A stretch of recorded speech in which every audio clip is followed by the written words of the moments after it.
Sika kama umepoteza muda tu. Bwana Yesu asifiwe. Umekesha bure lakini hamna kitu chochote kilichofanyika. Bwana Yesu asifiwe. Hapa tena tukaangalie hata juu ya watumishi wa Mungu, hata juu ya wanandoa. Bwana Yesu asifiwe. Juu ya mama zetu na baba zetu. Hebu endelea kujiconnect na Roho Mtakatifu. Juu ya mama, juu ya baba.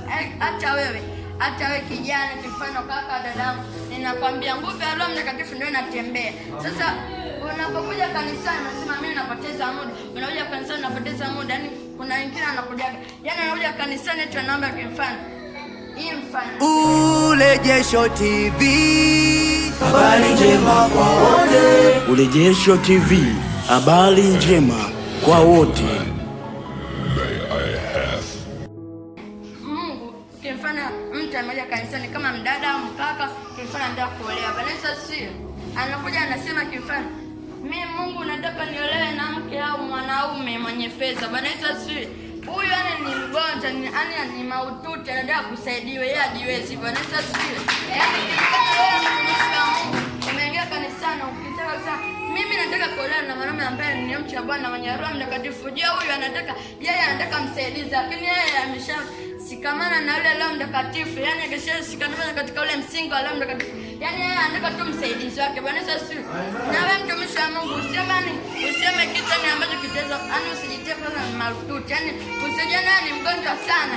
Yaani usijione hata ujua familia, ujua na ndoa, unakuta baba au mama msa analeka anampeleka mtoto wake shule za gharama ni mamilioni na kwa pesa. Anaenda anatolea kifano hata si milioni ngapi, si yake ngapi, anaenda anamtolea. Lakini kanisani sadaka anatoa bukubuku. Bwana Yesu asifiwe.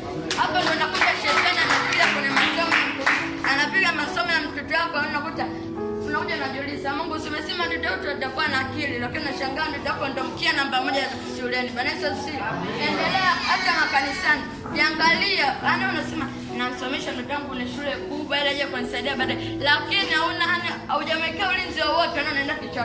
Bwana Yesu asifiwe. Endelea kujiungamanisha ndani ya Roho Mtakatifu. Bwana Yesu asifiwe.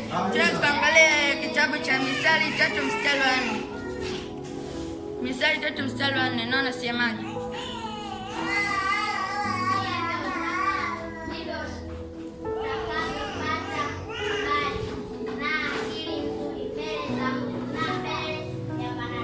Bwana Yesu asifiwe. Hapa tunaongezana usipoteze muda. Wewe unakuja kanisani nasema hivi. Yaani nasema hivi nakuja kanisani nataka si nini, Mungu naomba nisaidie nini na akili sina nini. Hata kama ukiomba Mungu naomba hekima ndani yangu. Maana hekima inaleta kibali. Yaani ukisema Mungu naomba hekima vyote ajiliani vinakuja penyewe. Yaani ukisema Mungu naomba hekima kibali kinakufuata na akili inakufuata. Bwana Yesu asifiwe. Utakuwa na akili mbele Mungu na wanadamu. Hebu endelea kujionyesha ni kama hizo ni mgonjwa mahututi. Sema mimi ni msingi ule bora mbele za Mungu. Bwana Yesu asifiwe. Yaani wewe tumfanye wewe ni mdada. Sijasema wale na wanaume mwenye hela. Bwana Yesu asifiwe. Ila ninamaanisha majiwekaje na Roho Mtakatifu. Bwana Yesu asifiwe. Hebu endelea kujisimamia ndani kwa Roho Mtakatifu. Unakuta hata vijana wengine wanakuja kanisani, wanakuja kanisani kimfano. Wanasema bwana amekuja tu amekaa, ndio anajiita si ndo matozi. Unakuja kanisani hataki hata kunuka jasho na amekatwa. Wazake wanaomba bisa anacheza anaruka yeye hataki maana anajifanyia. Bwana Yesu asifiwe.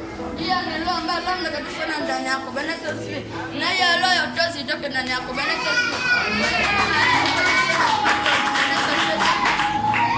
Unakuja kunakuwa yaani bado inaanza mpaka inaisha. Jaruka la nani amekaa tu kama gogo. Bwana Yesu asifiwe. Amen. Ukimtikisa tu anatikisika. Bwana Yesu asifiwe. Nawe kama mtumishi wa Mungu usikubali kuwa tozi mbele za Yesu. Bwana Yesu asifiwe. Endelea kujiungamanisha ni kwa kicha mbele za Yesu. Bwana Yesu asifiwe. Unakuta watu wengine wamekaa kufanya hivi, watu wanasifu, yeye yuko moto. Yaani yuko kama kiasi. Bwana Yesu asifiwe. Kiasi kinakuwa kinachemsha. Yesu anapokuwa kinachemsha kinakuwa kinarukaruka, lakini kinaongeza maji. Kila masaa kinaongeza maji. Yaani hapo unasifu unarukaruka, lakini kuna maombi.